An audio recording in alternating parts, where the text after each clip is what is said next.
diary entry of gentle. I catch fish. Fierce, good with bow. Fierce, got fish. Another fish. We feed family after migrate. Now we eat. We're hungry. Welcome to another Paleolithic diary entry. Let me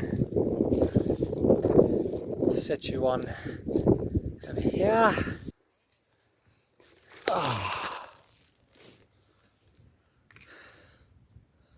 So talking is inaccurate, obviously. It's historically inaccurate. And I was wondering what to name myself. I need a Paleolithic name, and I thought gentle is perfect. That goes on the theory that humans named each other after traits. Seems likely because if humans have been doing that pretty much all of recorded history, everyone's name technically means something, then I don't see why people wouldn't have done so in the Paleolithic.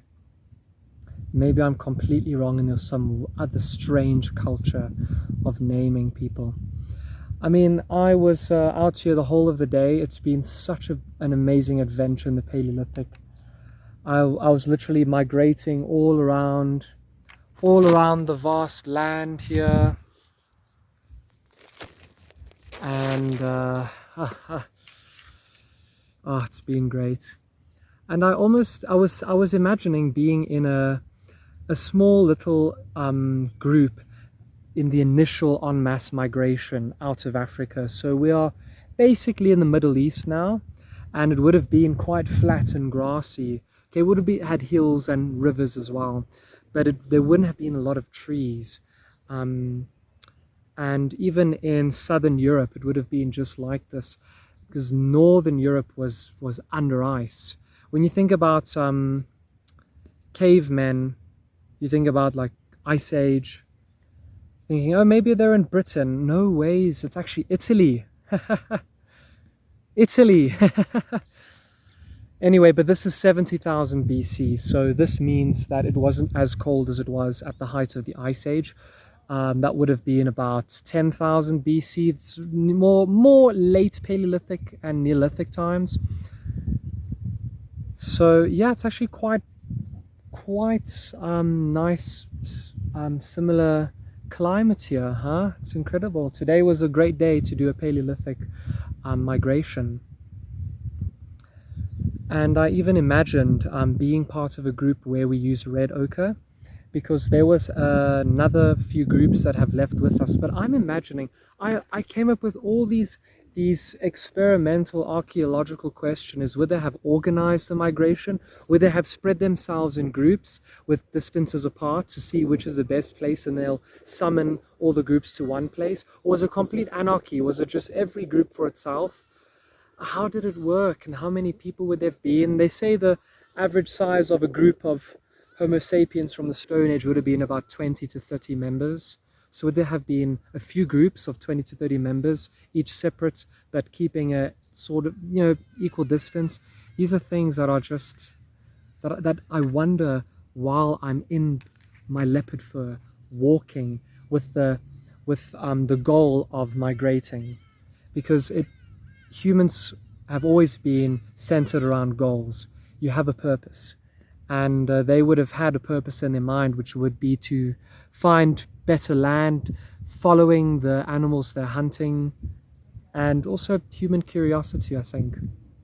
So imagine the adventure, hey, of leaving your home that generation after generation has grown up in. So yeah, so I'm part of a tribe that wears red ochre. And when I was conversing with myself, I was trying to think about what I should say. Like, should I make it up? Hepato, hipake, peto. But what's with the gruff voice? I thought, okay, technically harsher lives would have made for gruffer throats, but actually I theorize that harsher lives would have led to more skittish voices You know, like someone who has PTSD, and they'll speak with that. These are just things that you can only think, but you'll never really know. But basic language, yes. Go there, river. We catch fish, and I'm just talking normally, not that silly caveman stereotype of I'm not doing it at all today. None of that today. So I've got about an hour left until the reserve gardens here close. And I thought in the last hour, and I'm famished, is I have brought something from the Paleolithic. Look what I catch. Fish. I catch fish. Okay, I not catch. Actually, future person catch. Put in future invention. Invisible skin. Luckily I can cut. Oh, sorry future. I just whacked you. Sorry. So to end off this great adventure in the Paleolithic today, I've had some support from the community. A lot of people curious. It's great. Some people didn't know what it was about. At one point I actually ran around hunting. I even had my bone mask on, and a security guard came, said people were scared and complaining, so I stopped that, sadly. Oh, they ruined my immersion. Anyway, it's alright.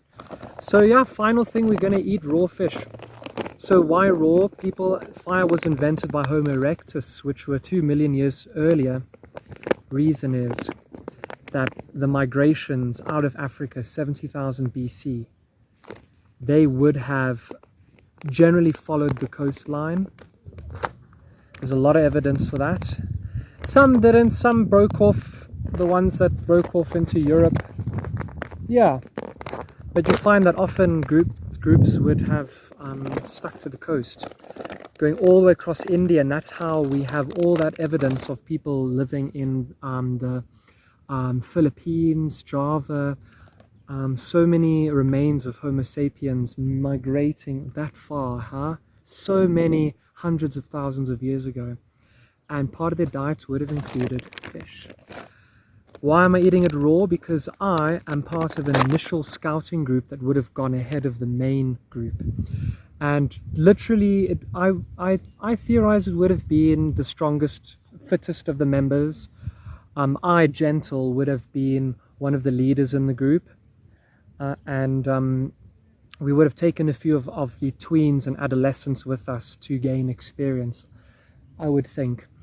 And yeah, we're basically going quite a few kilometers ahead of the main group to basically scout out and to find the best route to take. And this morning we found that staying on the right side of the river was the best because the fish were all on that side. There was a bit of a flooded dam that was flowing with all the fish in it on the right side.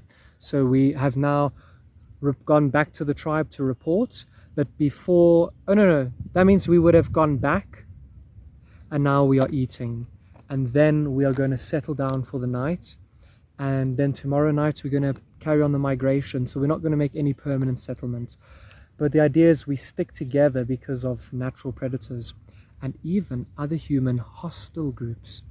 I foresaw, imagine a group that wore yellow ochre, and we called them the Yellows. And they would have been a group that we often fought with, and we made a pact with them to stay separate, different routes, and avoid each other. But then we found some of their tracks and we had to scare them off. All these things that would have been daily events. So here, another daily event from 70,000 BC. Fish. So why raw? So imagine that we actually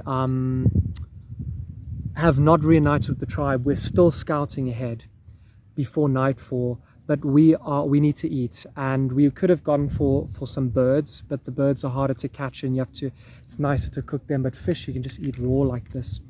So yeah, quick energy, we're on the go, we have to hurry because we want to stay ahead of the season.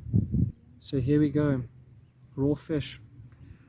And I've eaten sushi in my life, but a full raw fish. Let's go.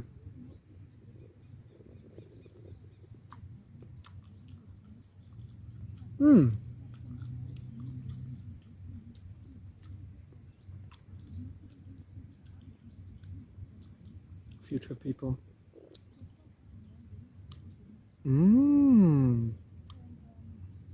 That's nice. The skin's a bit tough. Now the skin is quite tough.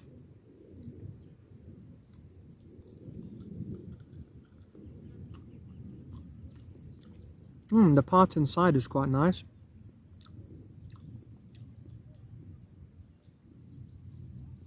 I can see how this would keep you going. It's a little bit like slimy. Well, it's not that slimy, it's actually rubbery. Don't know how rubbery this would be.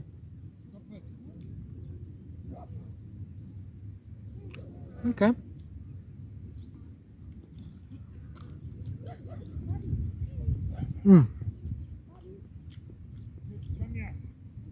Gentle like fly on gentle fish. I not like fly. Look how primitive I look.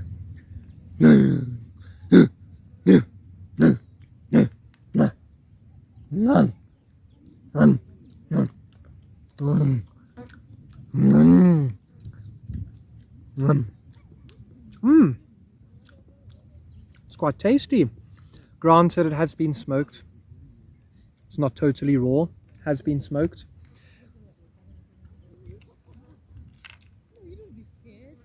Jack, can you imagine them? Can you imagine them?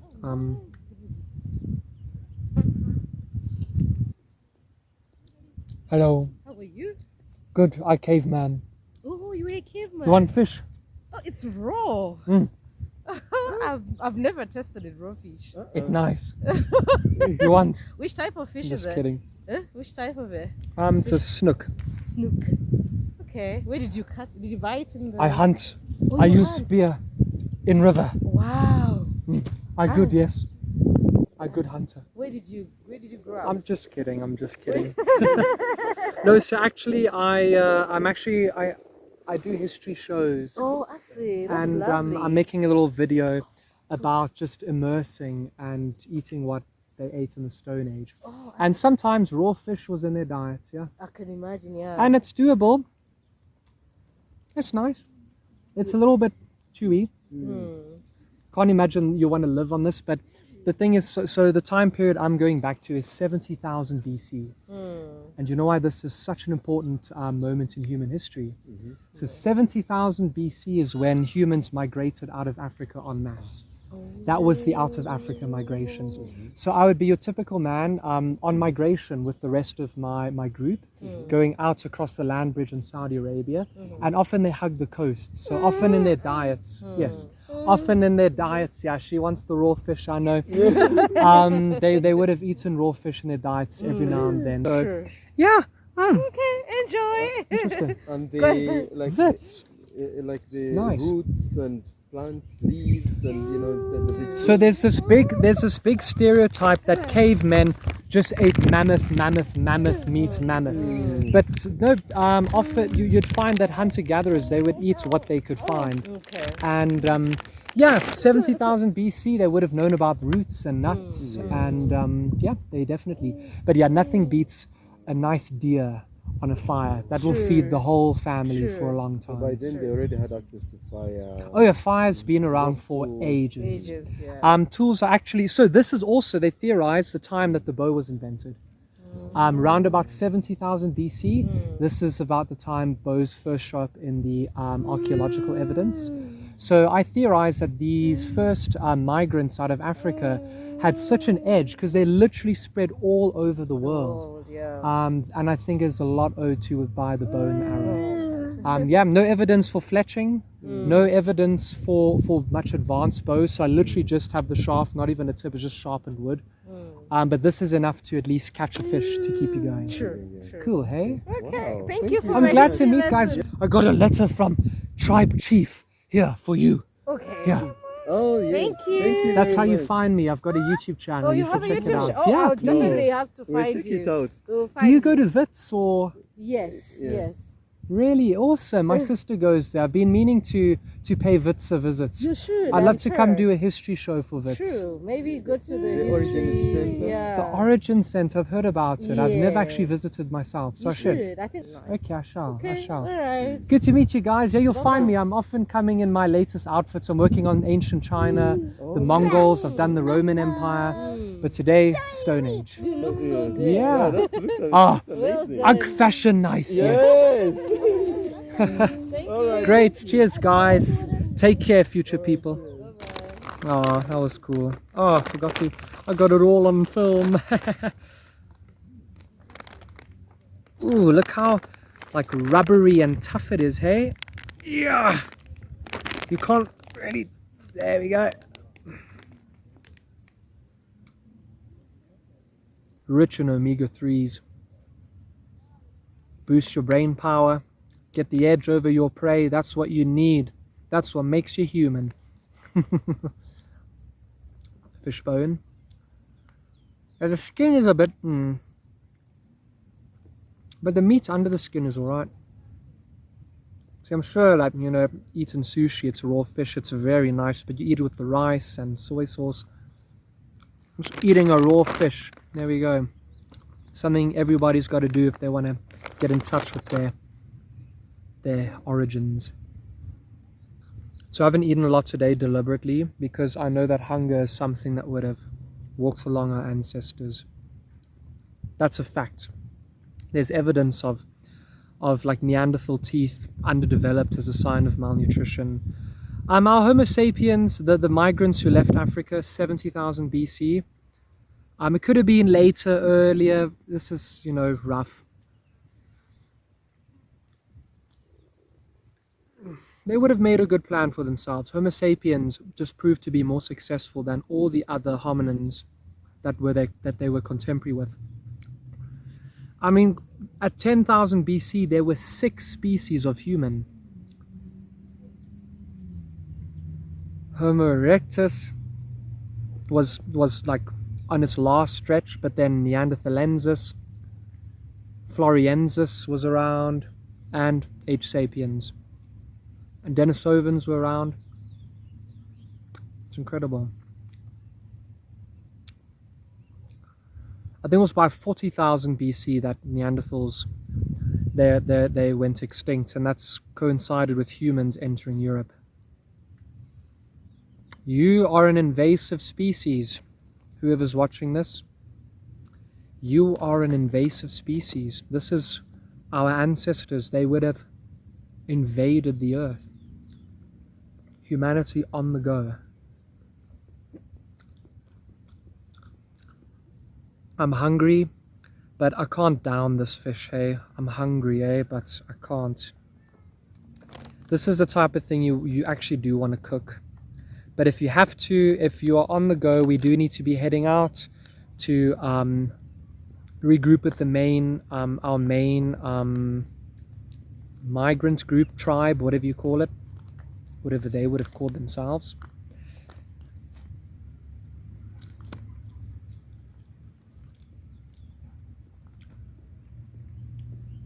Then yeah, raw fish would have been part of the diet. Sushi. It is certainly doable.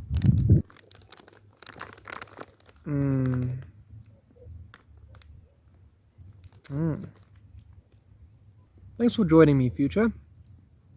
I wanted to share this experience with you.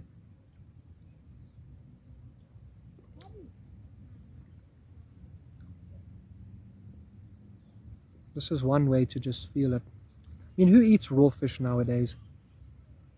Except sushi. But yeah, it being smoked means that it's not like we actually did. We would have caught it and smoked it with the tribe, and then we're going to keep on going and scouting. They would have had to have scout parties, or do you think the whole group just blindly adventured into the unknown? Did they follow rivers strictly? How did that work?